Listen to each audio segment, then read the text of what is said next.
kegiatan konferensi pers daripada pengungkapan kasus tindak pidana perdagangan orang atau TPPO yang berhasil diungkap oleh Direktorat Reserse Kriminal Umum Polda Lampung.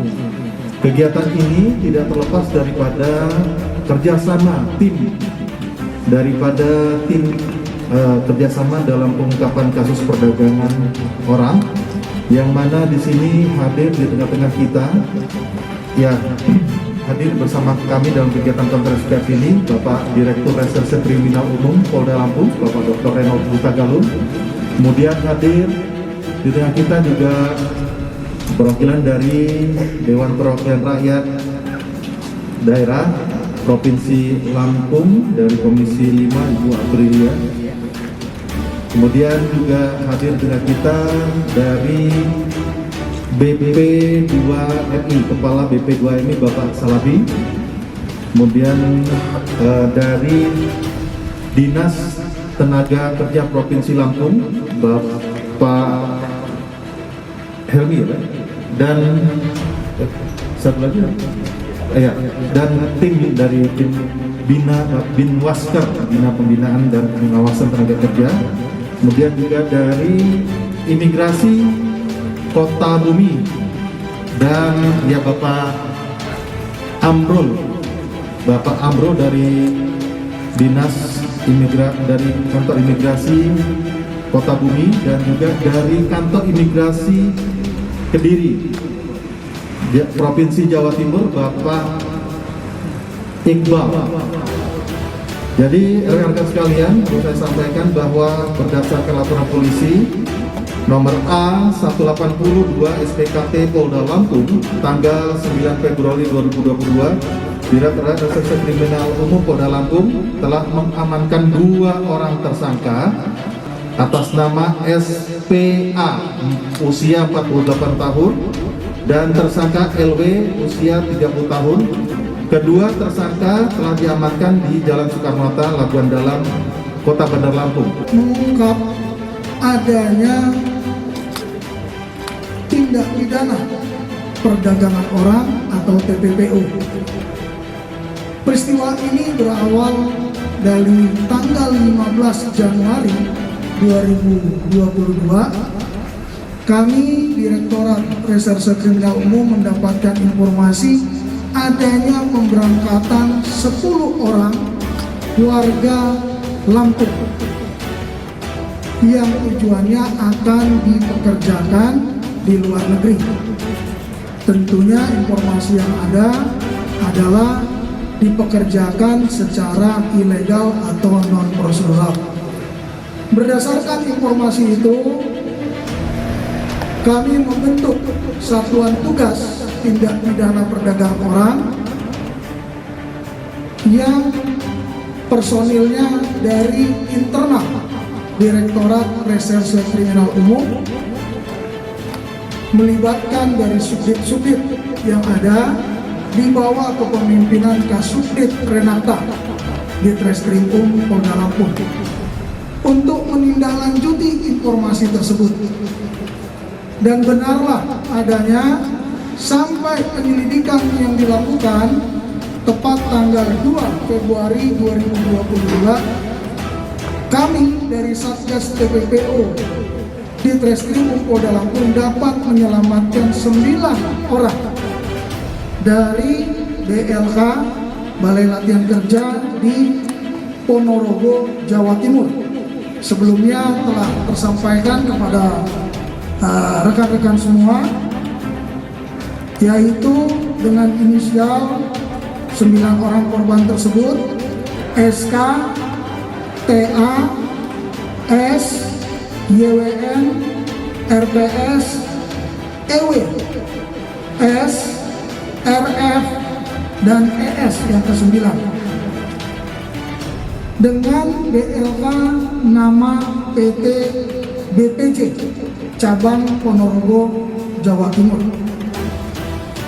Hal ini kita lakukan penyelamatan kepada 9 orang korban tersebut, dibawa ke Polda Lampung dan dilakukan kerjasama dengan BP2MI untuk mengembalikan rehabilitasi hak-hak dari calon korban tersebut. Sebagaimana hari ini nanti bisa disampaikan dari rekan-rekan instansi yang hadir, bahwasannya bagaimana kami sangat memerlukan kerjasama dari teman-teman yang berkaitan dengan penanganan pemberantasan tindak pidana perdagangan orang. Sebagaimana hal itu juga menjadi amanah dalam Undang-Undang 18, Undang-Undang RI nomor 18 tahun 2017 tentang perlindungan pekerja migran Indonesia. Oleh karena itu, kami telah menetapkan berdasarkan proses pembuktian di mana tindak pidana perdagangan orang itu menjadi bagian dari suatu perbuatan tindak pidana, harus tahu proses, cara, dan tujuan. Prosesnya yaitu mulai dari perekrutan, penampungan, pengiriman calon pekerja migran Indonesia. Dan untuk caranya dalam hal ini yaitu melakukan penipuan, penyalahgunaan kewenangan, memberikan bayaran atau manfaat, dan tujuan tentunya mempekerjakan seseorang atau orang yang calon PMI ini secara ilegal atau non prosedural yang dapat dikatakan eksploitasi.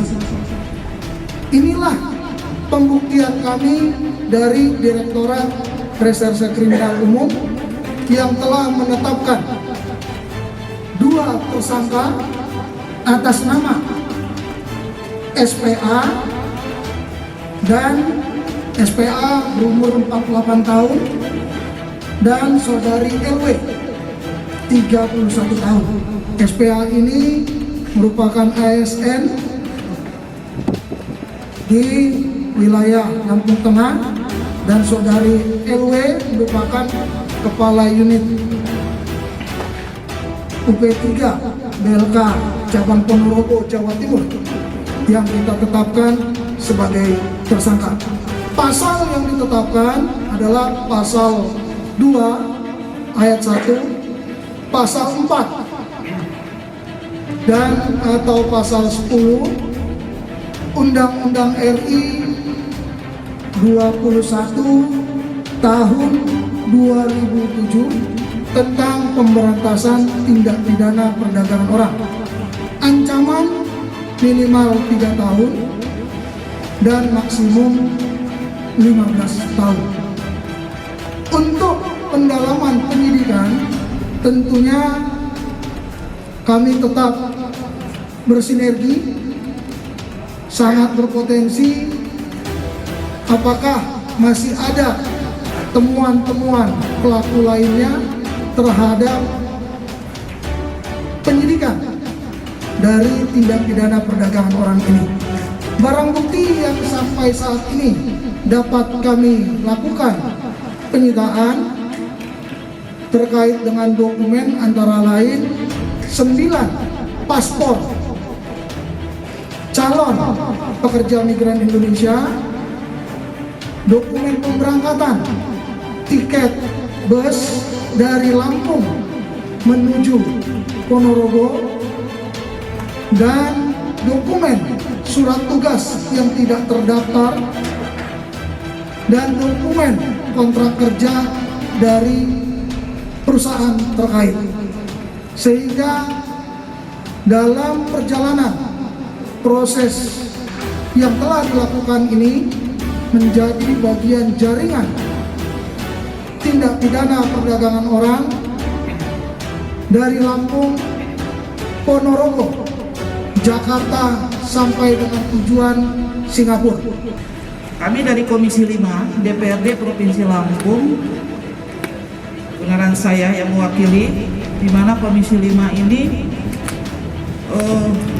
membidangi atau memitrai Dinas Pemberdayaan Perempuan dan Perlindungan Anak Provinsi Lampung dan Dinas Ketenagakerjaan Provinsi Lampung.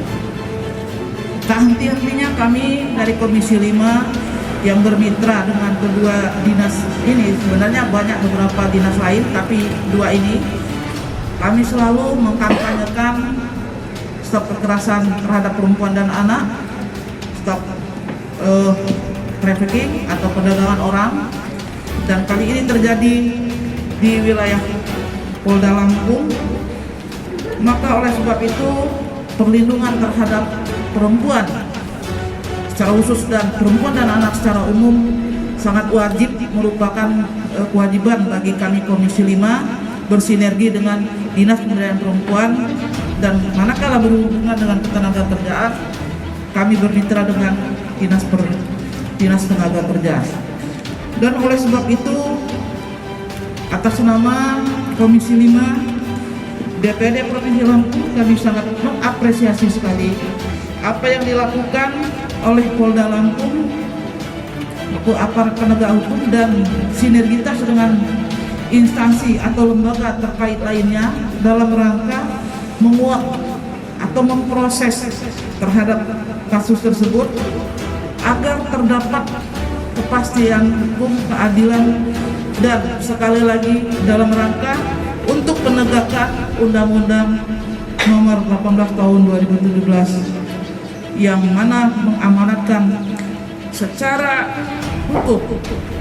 Amanat apa muatan daripada undang-undang itu sangat baik sekali, namun implementasinya yang memang perlu dikawal, dan oleh sebab itu sekali lagi untuk penegakan hukum dan perlindungan kepada kaum perempuan, maka terhadap persoalan kasus tersebut sampai prosedur hukum dan sampai terungkap bagaimana kasusnya hingga terang benderang, dan bagi pelakunya ya diberikan sanksi yang setimpal sesuai dengan hukum.